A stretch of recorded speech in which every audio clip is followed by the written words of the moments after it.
Hi everyone, I'm Robert Carroll and I'm the Managing Director at Movate Real Estate, one of Scotland's leading firms of solicitors and estate agents. My aim in making these videos is to make it as easy as possible for people to buy and sell property in Scotland. Particularly in a seller's market, when buyers don't have a lot of choice or if they've missed out on a number of properties that they've offered on, buyers are reluctant to put their own homes onto the market for sale until they have found their new one. This then begs the question, should I sell my existing home before I buy a new one, even if I've been unable to find my new home? Recent changes in the Land and Building Transactions Tax, or LBTT regime in Scotland, have made this question all the more relevant. So the purpose of this video is to outline the benefits of selling before you buy and to give you some tips for how to make this process a bit less stressful if you haven't already found your next purchase.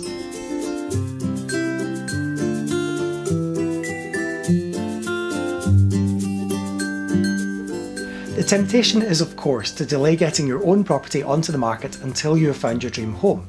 However, most estate agents won't entertain an offer from a buyer who hasn't already sold their own home. In some cases, solicitors won't even submit an offer for a buyer whose own property isn't on the market because they know it won't be accepted. If you choose to sell first, you'll be far more in control when it comes to considering offers on your current property. Instead of rushing to accept the first offer that comes in, you can wait until you receive an offer that meets your expectations. If you sell your property first, you will also find that you're in a much stronger position when you come to buy. Sellers of homes that you're looking at may well accept a slightly lower offer from you if they know that you have cash in the bank and that you're not part of a chain, especially if they're looking for a quick sale. Another added bonus of selling before you buy is that you know exactly how much you can spend on a new property. By knowing exactly what your budget is, you avoid the risk of overspending on your new property, only to find out that your existing home didn't achieve quite as much as you'd been hoping for. If you don't sell first, you also run the risk of having to pull out of your purchase because you haven't managed to get your own property sold in the meantime. This will incur legal costs, apart from causing a great deal of disappointment. From 1st of April 2016, if you have not sold your existing home by the time that you conclude the purchase of your new home, you will also have to pay the government 3% of the entire purchase price of your new home by way of a supplementary Land and Buildings Transactions Tax, or LBTT charge. This is on top of any LBTT that you would already have had to pay on your purchase. You can only reclaim this supplementary LBTT after your existing property sells. For many people, this might eat so significantly into the deposit for their new home that it makes purchasing in the absence of selling their existing home impossible. For all of these reasons, we have to recommend to most of our clients that they look to sell their existing property even if they haven't yet found their dream home.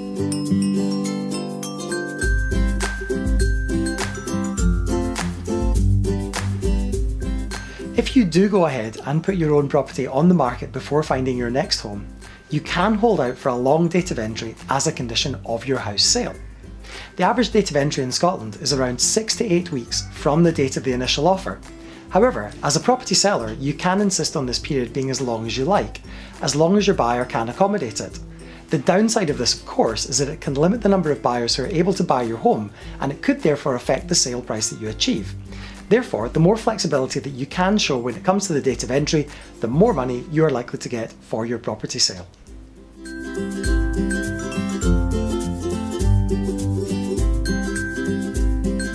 There is always a possibility that you won't find your dream home before your buyer is due to move into your existing property.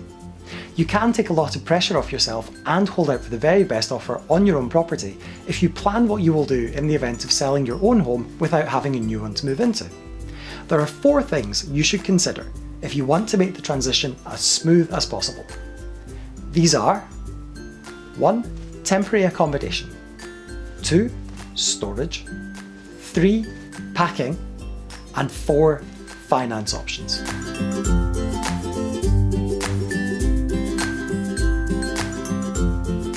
There are a number of options available to you if you're looking for temporary accommodation. If you are lucky enough to have friends or family with a home large enough to accommodate you, you might have an easy solution. If you have children or pets, this can of course be a bit more difficult to arrange. You might consider that it's best to find a rental property. In that case, your minimum lease time will tend to be a short assured tenancy term of 6 months. Remember when you're doing your sums that you will need to put down a deposit as well as the first month's rent before you move in. This has the advantage of giving you some guarantees about the length of your stay, as well as giving you a good amount of time to buy a new home. The downside of a longer term rental like this is that if you do find your new home quickly, you will have to pay for the remainder of your 6-month lease. If you're interested in more flexibility and you hope to find your next property quickly, you might be more attracted to the idea of short-term letting companies who specialise in rental periods of less than 6 months. You can also have a look on Airbnb for property owners who let their properties direct to the public without engaging letting companies. Many of these owners or rental agents will offer discounts for people renting out a property for several weeks at a time. Some people who sell and temporarily go into rented accommodation actually love the change and stay there for several years. Some lucky people who found themselves in this position in late 2007 breathed a sigh of relief when the property market crashed, just after they had sold their existing property at the height of the market, so there can be upsides to taking this approach depending on your timing.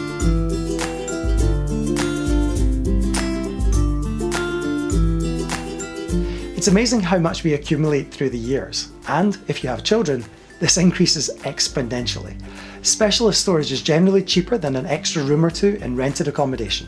You might also find that your preferred rental accommodation is furnished already, giving you no option but to arrange for your furniture to be stored elsewhere until you find your new home.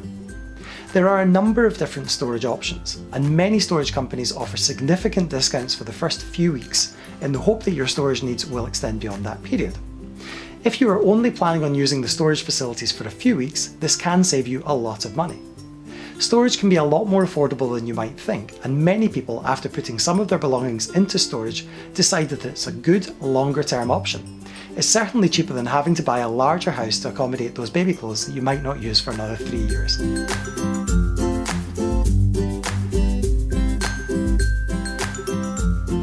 Whether you're putting your belongings into storage or moving home, you can save a lot of money by taking the time to order packing materials for yourself in advance. Storage and removals companies make a small fortune from selling packing materials to people who leave their packing arrangements to the last minute.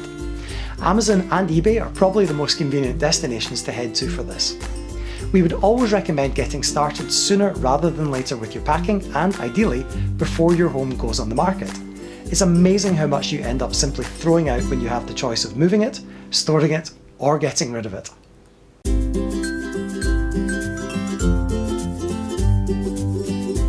Finally, you need to look at finance options. You might actually find that it's affordable for you to buy your new home whilst retaining your existing home, even for a short while after you have purchased your new property.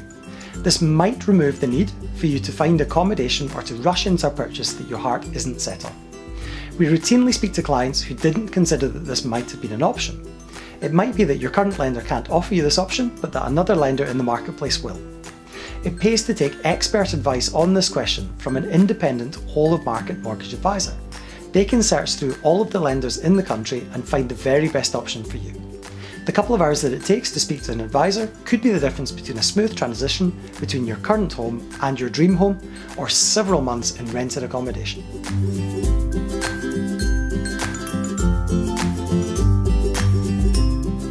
If you would like to know more about whether you should sell your own home before you buy, or if you've any other questions, just leave a question in the comments below, give our team of experts a call today, or visit movate.co.uk for more information. And, as always, if you found this video helpful, please share it, like it, or subscribe to our channel. I'll see you next time.